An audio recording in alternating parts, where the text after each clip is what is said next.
My name's Abigail Hill, and today I will be presenting a part of my research, and it's co-funded by the local data company and UVL-DTP. And the part of the research that I'll be talking about today is vibrancy and classification of retail areas. So just a brief overview of some of the things that I'll be covering today. Firstly, some contextual background between high streets and retail vibrancy, followed by some of the current methodology that I use. I'll then move on to my retail boundaries and classification. Next, I'll go into some of my initial analysis at a retail area level and high street level, and then finally finish off with some implications of my research. So, what are some of the problems that British high streets face? Well, some high streets, for example, felt the wrath of global forces. Perhaps they never recovered from the 2008 recession. Some parts of high streets, or high streets as a whole, have challenges such as high business rates or competition from online retailers, and notwithstanding the current implications of the COVID-19 pandemic.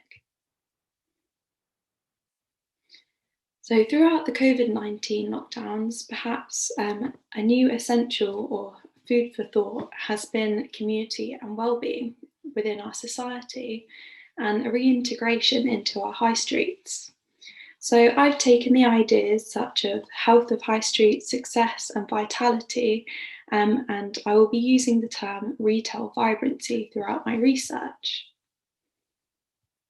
So while retail vibrancy might, for example, be quite a vague statement, I've done an in-depth literature review and I've put together lots of ideas, and as you can see on the screen there, this is the definition of retail vibrancy that I use in my research. So it encompasses the economic, social and community developed health of British high streets. Some of the research objectives that my research aims to cover is developing retail area boundaries and a classification system that focuses on the COVID-19 lockdown restrictions within England that the government set out. I also aim to establish any patterns in occupier turnover and vacancy that exist across retail areas within towns and cities. And then finally, I aim to investigate whether there's clusters within high streets that carry similar characteristics in terms of location, turnover and vacancy. And then finally, to try and think about whether we can use this cluster analysis to think about some intervention strategies, especially as we come out of a COVID pandemic and a couple of lockdowns. This is just a brief summary of my methodology. So the data set that I use within my research is from the local data company. It's a time series data set that encapsulates the retail type, vacancy and address data of stores. There was quite a lot of data cleaning involved, so I took this time series data set and put it into a more manageable form where I can see each quarter from 2017 till Q1 of 2020, in which quarter, who owns the store and the store location. And then go on to create some new retail boundaries. I construct a retail area classification, devise a few performance indicators, and then do some cluster analysis. So, how did I come up with my retail boundaries? Well, I took the Consumer Data Research Centre's retail areas, and they were devised using an LDC dataset. I then looked at, from my dataset that was from 2020, which stores lie outside of these boundaries. Throughout my research as a whole, I used the Office of National Statistics definition of a high street, and that is to have 15 or more stores within 150 metres. I then do some modified DB scan clustering, and this creates my smaller retail areas that are at a smaller local level. So for example, if you think about your lockdown shopping habits, a little strip of shops with a baker and a butcher and a co-op on it. I wanted to include these smaller areas within my research. So this is my retail typology, and as I've mentioned before, it's heavily dominated by the England COVID-19 lockdown restrictions. So I've got a differentiation between those areas that were allowed to be open, i.e. the necessity areas, and then the leisure areas. But I also wanted to include reference of whether these areas were dominated by independent stores or chain stores. And this is again to perhaps in future analysis to track whether consumers are trying to support local businesses as we come out of lockdowns. In terms of chains, I've considered a chain to be 5 or more, and this is because I wanted to include local chains and not just national ones. And finally, I have a mixed category because I thought it was important to consider areas as well which don't have a dominant identity. Here is a few examples of my retail boundaries and classifications in use. So here we've got Edinburgh and Oxford, and hopefully you can see Edinburgh High Street is heavily surrounded by independent leisure areas with a few independent necessity areas on the fringes. In comparison, we've got Oxford there and the High Street, where the High Street is quite closely located next to a leisure chain area. So in order to carry on my research and select a few case studies, I used again the LDC dataset and created 2 performance indicators, so occupier change and vacancy. And I went and I created what I find quite a useful quadrant plot. So you can see, for example, high streets within England that have high occupier change and low vacancy. And all of the towns and the cities that I've selected here have a population above 75,000. So for today's presentation, I've gone ahead and I've selected Rochdale. It has an average change in occupiers as a high street, but high vacancy, and also Guildford with low change and low vacancy. Thought it would be quite interesting for us to look at them today as well, because they're both commuter towns, and perhaps due to the COVID-19 change in work behaviour, increased working from home patterns, for example, these might be particular towns of interest where people are less likely to be spending more in the cities that they used to commute to and might perhaps shop in a more local way. So here is my classifications on these two towns. So as you can see, Guildford is quite close to a leisure chain.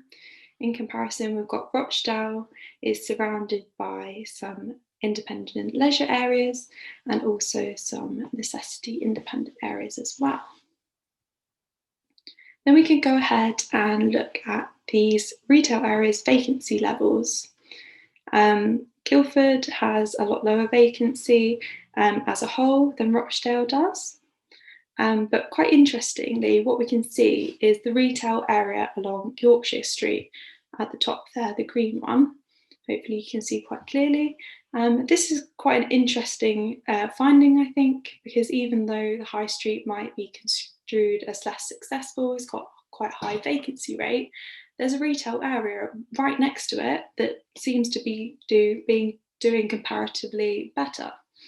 And just a little bit of context of what's in this area, it's quite heavily dominated by shops that cater for ethnic diversity or ethnic minorities. So for example, there's a few halal supermarkets, Asian clothing stores, and a few shops as well to send money abroad.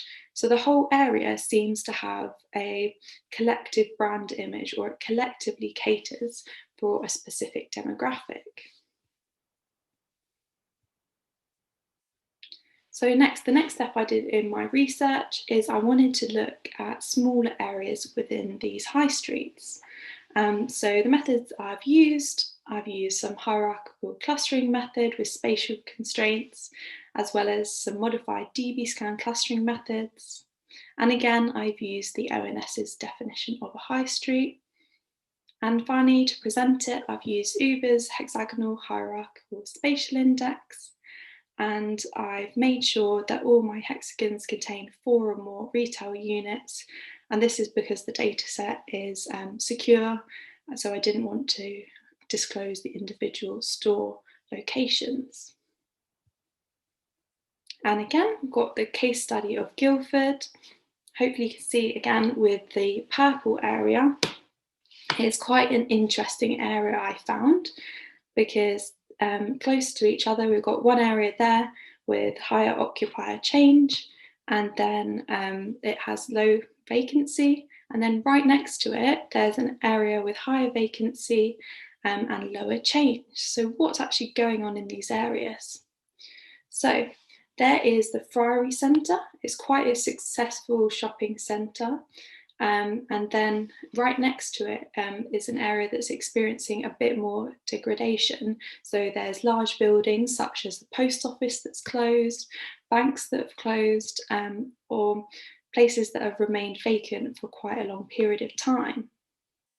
The Friary Centre management prides itself in only selecting stores to move into the shopping centre to fit within the overall brand image of the shopping centre, so big global brands. The same managers of that centre are actually involved in the North Street regeneration plan, which is quite interesting. They're taking a full-on approach. They want to transform the area to have lots of different things going on in terms of, as you can see, their art and culture, food and beverage. But I guess from my findings, if I was to suggest anything to them, is even though that one area or what they already have there is successful, do they want to replicate it exactly right next to it? Because even though it has been successful at one aspect, do they want to create a lot of competition right next to each other?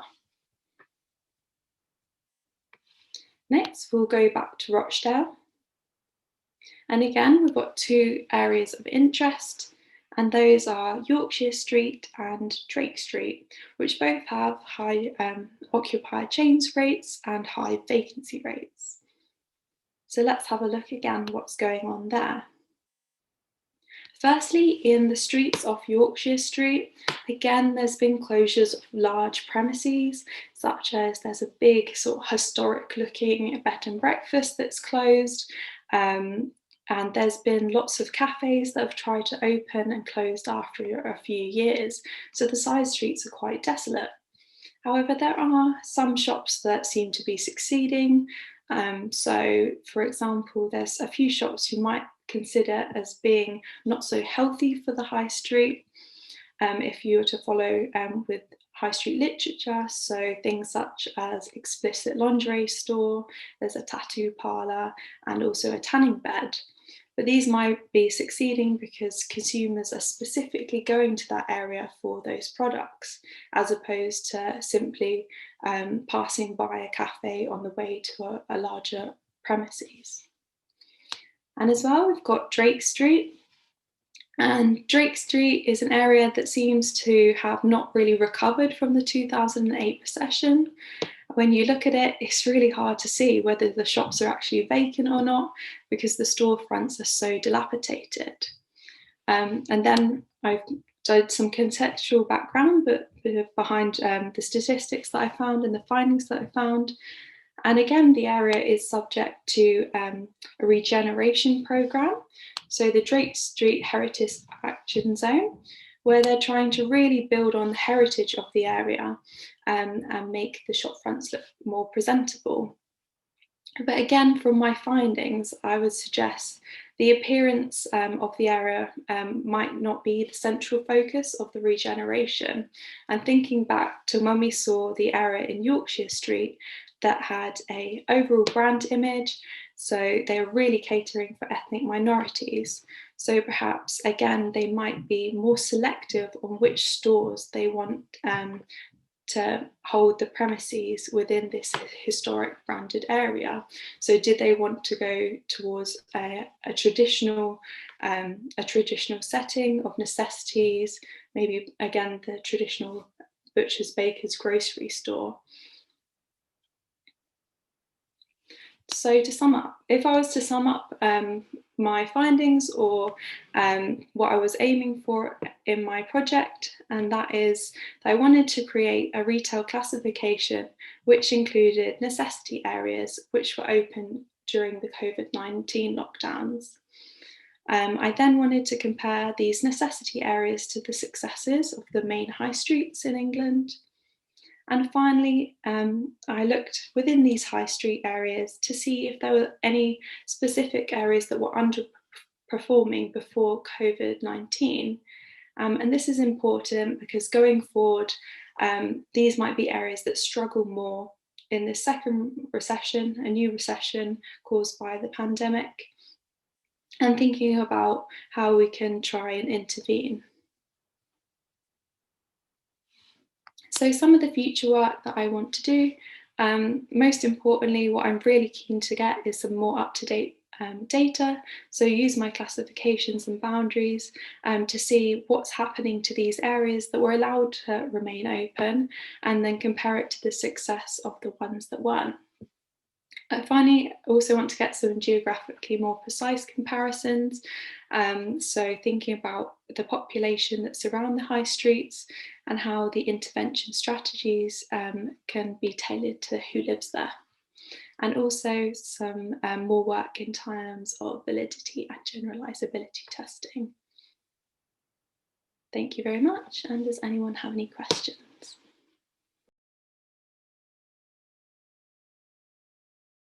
It's from Labib, and it says, interesting talk. I was wondering, did you test scale sensitivity for different hexagons hierarchies that Uber has? Yeah, so that's a really good question. That's what I'd like to do going forward in that is seeing my aggregations of the shop statistics. If Uber's method is really easy to change the scale. So I want to see how precise my aggregations are, and if I change them, does it affect the areas selected within the high street? So that's definitely something that I want to go forward and do.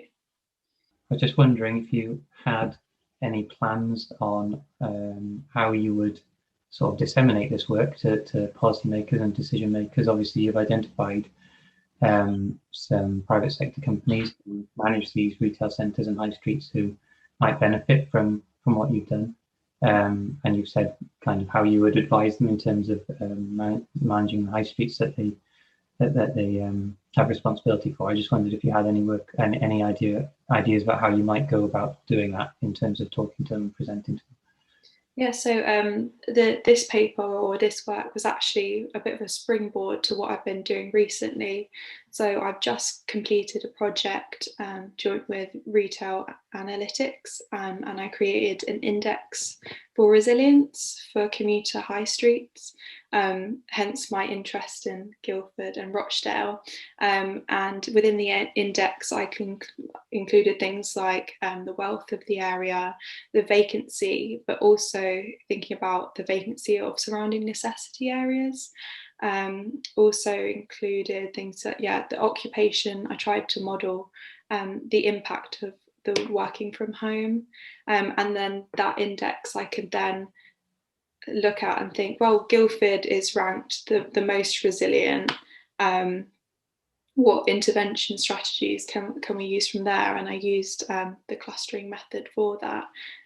So yeah, it was really useful, but basically I needed to go one step further to thinking who's actually in the area and how are these intervention strategies tailored towards them. Did you consider retail signatures in terms of footfall? Yeah, so as part of my wider PhD project, last year at GISRUK, I presented my retail vibrancy database, which will be like the resultant end of my PhD, where I look at all aspects of vibrancy, so things like footfall, the demographics, and also the success. So yeah, we'll go on to do regression analysis as well with the footfall. Where can we access your research to explore it in more detail, e.g. the data, JS program visualization, etc.? And did you use any data analytics programs such as Python? So yeah, in terms of accessing my research, the data that I use is secure, and that's a relationship I have with my co-founder LDC. So yeah, everything that I guess get published in the future is aggregated up. And in terms of the data visualization I use for all my maps, I use R. Could you describe the method you use to delineate the retail centre boundaries?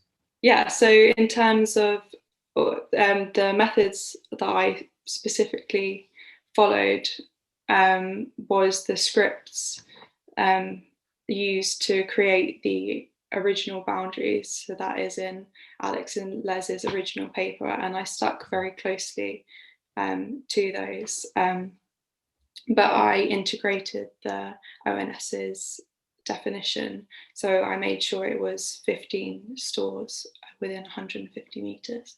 Okay, so you're pulling out high streets specifically from those retail centres that Les and Alex created a few years ago. Okay, thank you very much. Thank you, Abigail. Thank you for your paper. It's very interesting and, as I said, timely and useful research.